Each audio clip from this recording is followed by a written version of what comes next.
talking about the Huglu Atrox.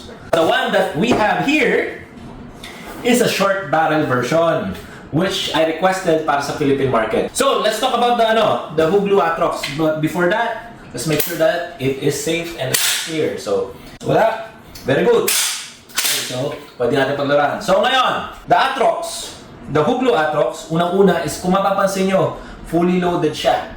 Fully loaded. Bakit? Bakit ko nasabing fully loaded? On top of it being just a pump action shotgun, pero everything that you want in a tactical pump action shotgun, you have it in this small package, which is good. Why?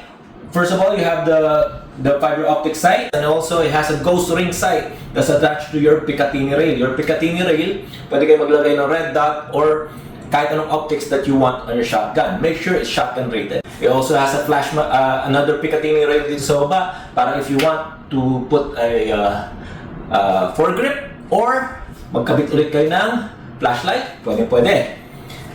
Meron din siyang sling attachment area or sling attachment. Ito, dito, pwede. Ang kanyang buttstock, on top of it being retractable, it is also folding. So, for those yung mga gustong maikli lang yung kanilang shotgun, alam niyo binibili natin yung sa mga shotgun na issued sa Guardia. Those shotguns are short barrel shotguns na pistol grip. So you have that option here, and on top of that, you have the option to be with the buttstock na, di ba? Ganda. Rubber padding for the buttstock. Also, you have the options for the kita nyo to, maglagay kayo ng extra shells. 4 yan. Ang kulang na lang dito is yung yung side mount na shell holder. Okay, yung grip niya, it has the finger grooves for better grip pag pinutok natin. Okay? And one more thing. Meron din siyang breacher. Okay, para saan ba ito? Para saan yan? Lagi natin nakikita meron ganyan yung mga shotgun, yung dulo ng shotgun. Actually, this is a very functional end para sa shotgun mo. Bakit?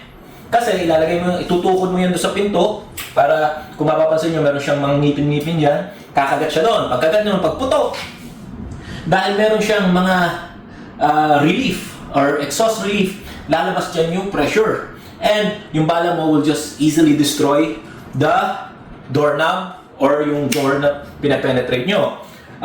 Normally, if you don't have this, walang magre-release ng pressure, kakalog yan, or baka ma-damage yung pinaka-barrel nyo. Yun ang pinaka-purpose. Why it has those slots dito sa gilid. Okay? Ano pa? What comes in the box? It has a Huglu sleeves where you can put your shotgun in it. Okay? So that's one thing. A barrel sleeve. Let's say binaklas nyo siya. You put the barrel inside. So, yun ang mga options nyo. It has its manual. Okay? Meron siyang typical naman to, yung kanyang safety. Nandyan. Yung rounds. How many rounds does this shotgun hold? It actually holds 5 rounds. Okay? Na-testing mo na ba? 5 rounds ka ba to? 5. Oh, 5. Di ba normally 4? This one is 5. Di ba? For that length, we have 5-rounder tube.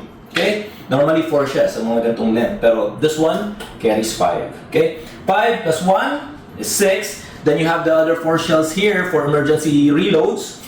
Pag pwede nyo ba natin dito, saksak dito. Which is very good din. Ano pa? Pero shotgun is a good home defense kasi tunog pa lang nakakatakot na you don't even have to shoot it.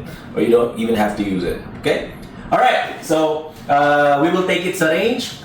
Gagamitin natin. Let's see how it works. And let's see how it functions. Okay? Tingnan natin if it's as good as I say it is. Alright? Let's try it out. Okay? Let's go! Bye-bye! What we're gonna do is we're gonna load our gun. Pero bago ang lahat, as I said, we always check kung safe ang baril natin. Make sure na empty ang chamber and walang extra shell sa loob ng natin, ng tube. Okay, so ngayon, mukhang mapapaya tayo. Ayun, no? Para magagamit natin. Mukhang tactical yung dating yung shotgun, di ba? So, diba? Gwapo, parang kala mo nakakatakot. Itsura pa lang, katakot na eh. Ngayon, mag-load tayo.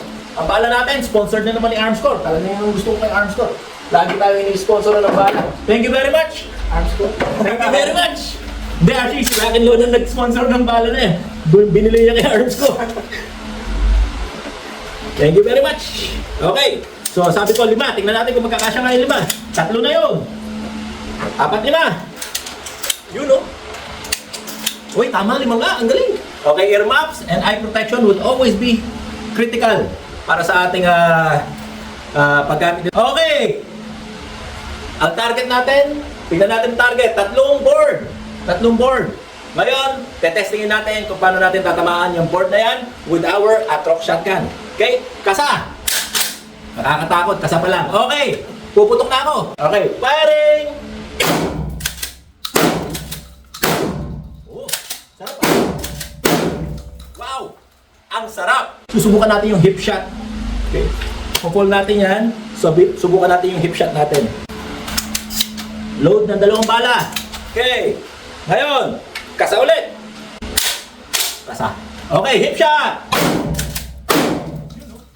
Sarap. Unload. Show clear. If clear, safe na yung baril natin. Alright, that's it. Huglu Atrox shotgun. A very good unit to have sa bahay, sa range, and everywhere else. Very functional, very compact, and ang sarap iputok.